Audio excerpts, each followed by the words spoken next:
There's a lot to talk about in this portion if you chose to. I asked what direction I should go, and I hope I've gotten it correct. I feel I have. So first thing I have is a question, not necessarily for you to answer now, but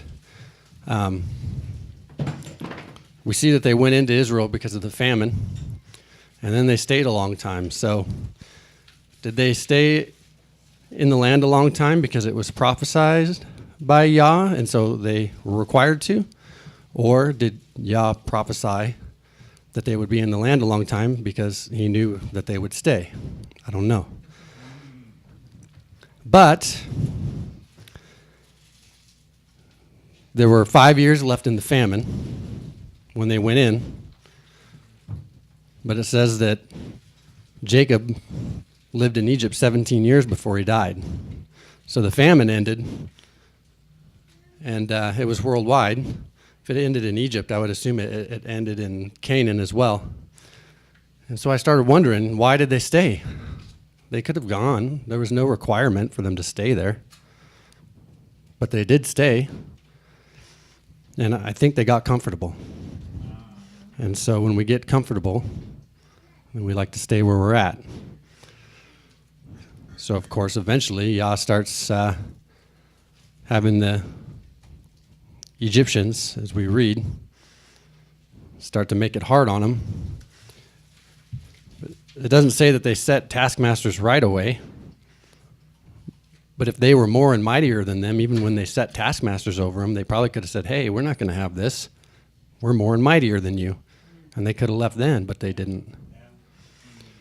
So somehow it got to the point where they just felt they couldn't, obviously, right? I mean, they had the taskmasters over them. They were laboring. So somewhere in their mind or their spirit, they got that they were just stuck.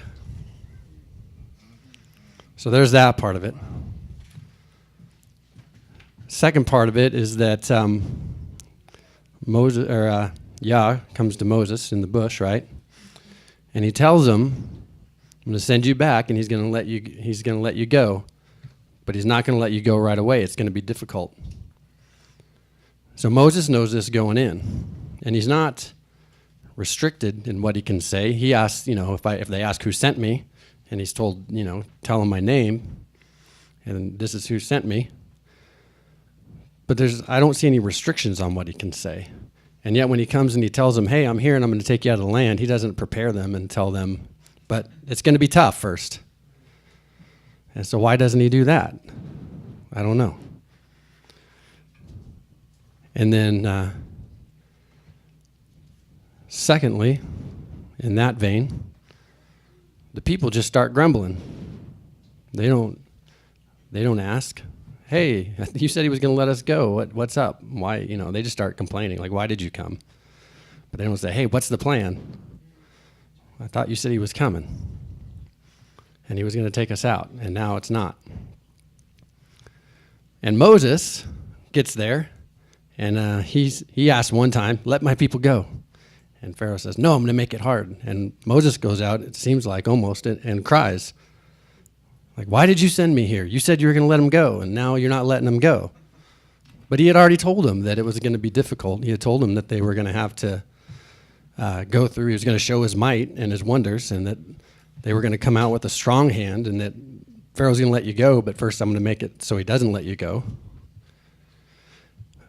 But, Moses immediately is just like, what's going on? You said we were getting out of here, and now the people are mad at me. And well, the people might not have been so mad at him if he would have told them in the first place, hey, he's going to show his strength first.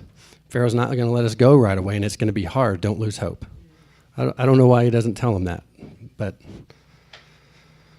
So I guess a few of the things I'm getting at is, if you're comfortable and Yah tells you to move, don't stand still in your comfort. Because if you do stand still in your comfort, then he might make you less comfortable. Now, just because you notice you're uncomfortable, that's the time to go and talk to him, of course, and say, hey, I'm starting to get uncomfortable. Is there something I missed?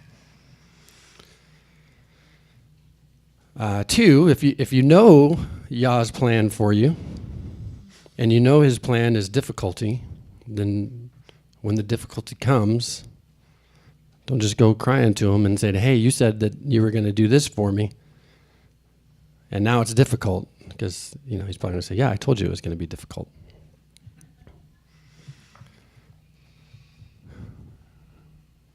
And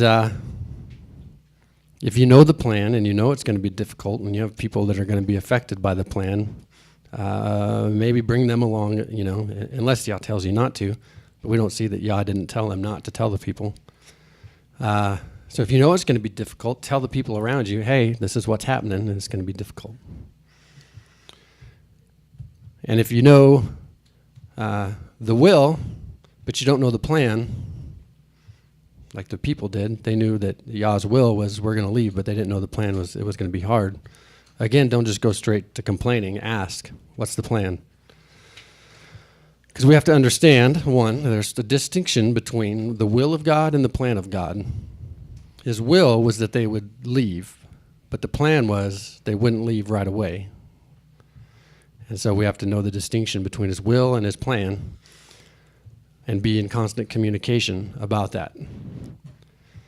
So, again, like I said, there's a lot you could say, but I don't know about anyone else, but pretty much, well, even a little bit beforehand, but pretty much as soon as the sun went down on New Year's Eve, everything just started going downhill, and it's been rough pretty much almost every day since.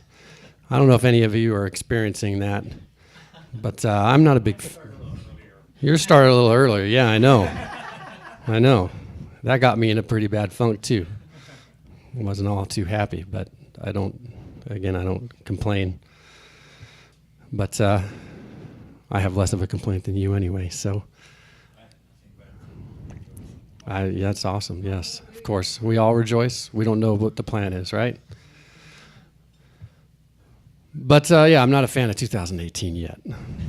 And my bride is, I think she's outside with the kids, and as it kept seeming to get worse and worse, I don't know why it didn't come to me, but her profound statement was, Yah must have something really big for us this year. Amen. So, if you're having a hard time, and ours is pretty difficult. It's probably going to get more difficult as time goes on. But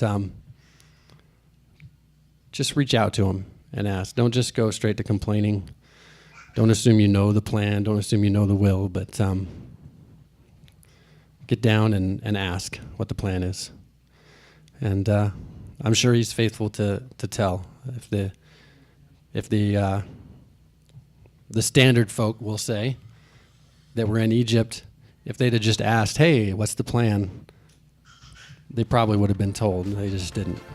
So let's learn from their mistakes and try to stay, one, ungroaning and uncomplaining, and two, in communication with our leader. Shabbat Shalom.